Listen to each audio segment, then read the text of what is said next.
हामीले चल्ते चलाते लोकतन्त्र भनेका होइनौँ। पोलिटिकल फ्रिडमवाला पोलिटिकल फ्रिडम भएपछि पुग्यो, अथवा जनताको समग्र जीवनसँग सम्बन्धित नरहेको, स्वतन्त्रताका हकहरूसँग मात्रै सम्बन्धित रहेको त्यस्तो लोकतन्त्रको मात्रै कुरा गरे होइन। हामीले जनताको जीवनसँग समग्र रूपमा सम्पूर्ण पक्षहरूमा सम्बन्धित रहेको लोकतन्त्रको कुरा गरे हौँ। हामीले बोल्ने या सम्पत्तिमाथिको अधिकार अथवा राजनीतिक हक अधिकारहरू, पार्टी खोल्न पाउने अधिकार, चुनाव लड्न पाउने अधिकार, पक्ष प्रतिपक्ष हुन पाउने अधिकार मात्रै खोजेका होइनौँ। हामीले प्रेस स्वतन्त्रता, पूर्ण प्रेस स्वतन्त्रता, पूर्ण माथि पनि प्लस प्रेस स्वतन्त्रता भए पुग्छ भन्न खोजेका होइनौँ। जनताको जीवनका समग्र पक्षहरूमा सकारात्मक प्रभाव ल्याउने जनताको लोकतन्त्र खोजेका हौँ, सम्भ्रान्त लोकतन्त्र होइन। मानिसका छोराछोरीहरू सडकमा बेसहारा भएर जीवन जिउनका लागि कुकुरसँग लडाइँ गरेर फोहोरको ढुङ्गुरमा खाना खोजेर खानुपर्ने, सडक बालबालिका भएर कुद्न पर्ने प्रशस्त वाक स्वतन्त्रता हुने डेमोक्रेसीको वास्तविक अर्थमा कति महत्त्व हुन्छ। मान्छेको छोराछोरी सडक बालबालिका भएर, बेवारिसे भएर, अभिभावक विहीन भएर, राज्य उसको अभिभावक होइन, त्यस्तो अवस्थामा हामी लोकतन्त्रका कुरा गर्छौँ भने त्यो लोकतन्त्र कस्तो हुन्छ? बुढाबुढीहरू सडकमा अलपत्र परेका छन्, जिउभरि घाउ भएको छ, अनि घावै घाउ भएर बेसहारा बेहाल सडकको पेटीमा पसारिएका छन्, झिँगा भन्किएका छन्, कागले आएर ठुङ्गिराखेको छ। हाम्रा अग्रजहरू, हाम्रा ज्येष्ठ नागरिकहरूको अवस्था त्यो छ। कोही अलिकति मानसिक सन्तुलन गुमेपछि अलपत्रसँगले सडकमा फालिएको छ। त्यस्तो अवस्थामा हामी डेमोक्रेसी भनिरहन्छौँ, मानवाधिकारका कुरा गरिरहन्छौँ। मान्छे बाँच्नका लागि तडपिएर टोकरी लिएर भिख मङ्गा भएर सडकमा हिँडिरहेको छ, हामी हेरिरहन्छौँ र लोकतन्त्रका गफ मात्रै गर्छौँ भने त्यस्तो लोकतन्त्र के हुन्छ? त्यसकारण अहिलेको सरकारले बनेको 2 वर्षभित्र सडक बालबालिका मुक्त गरेको छ। मानव अधिकारको जगदेखि, मान्छे हुनुका अधिकारको जगदेखि, सरकारको जिम्मेवारीको जगदेखि हामीले काम थालेका छौँ।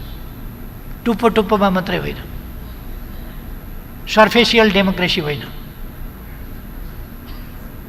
त्यसकारण हामीले भनेका हौँ परिपूर्ण डेमोक्रेसी, कम्प्रेहेन्सिभ डेमोक्रेसी, सम्पूर्ण क्षेत्र समेटेको डेमोक्रेसी, पूर्ण लोकतन्त्र हामीले भनेका हौँ। जुन लोकतन्त्रले, मैले भन्ने गरेको छु कि जुन लोकतन्त्रले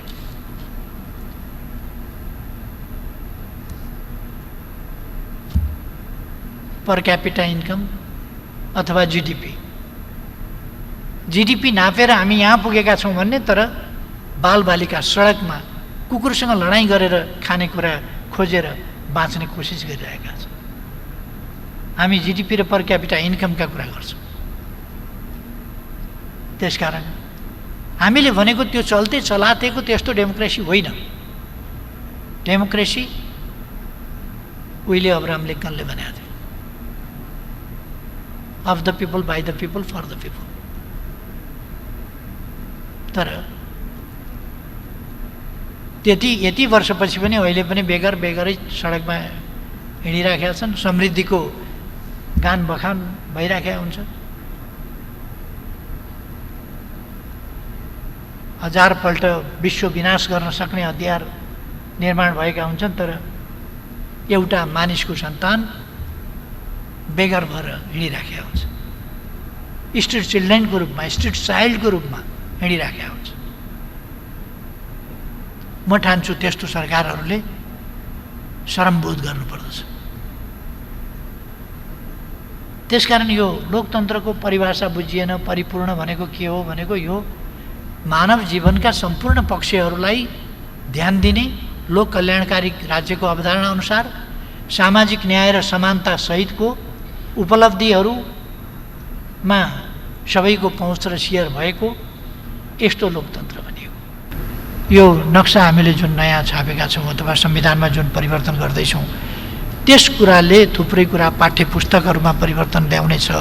त्यसले हाम्रा लोगोहरूमा, अरू कुराहरूमा, थुप्रै कुराहरूमा परिवर्तन ल्याउँछ। तर यो एउटा ऐतिहासिक काम हो र यसले नेपालको मानचित्रमा अहिले एककालको परिवर्तन ल्याएको छ र ठोस कूटनीतिक पहलहरूद्वारा एकदम सजिलो हुने छैन। जे लक्षण हामीले देखेका छौँ, जस्तो मान्छेहरूले टिप्पणी गर्दैछन् त त्यसबाट हामीले देखेका छौँ। तर भारतको एउटा प्रतीक चिन्ह छ, त्यो भारत भनेर चिनिने अशोकाले स्थापना गरेको चारमुखे सिंह, चारतिर फर्किएको सिंह भारतको प्रतीक चिन्ह छ। त्यसको मुनि सत्यमेव जयते लेखा हुन्छ। सत्यमेव जयते भारतको चिन्ह मुनि छ। विश्वास चाहिँ म गर्छु, म सोध्नेवाला छु भारतलाई, सत्यमेव जयते कि सिंह जयते? सिंहमेव जयते कि सत्यमेव जयते? अब दुइटै लेखेका छन्, बाँसतिर सिंह छन् चारमुखे, तलतिर सत्यमेव जयते छ। त्यस कारण म विश्वास गर्छु, नेपाल विश्वास गर्छ, हामी सबै विश्वास गर्छौँ सत्यमेव जयते।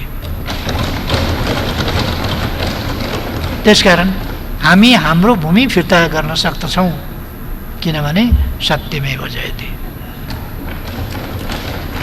अरू तपशीलका कुराहरू म पछि भन्नेछु।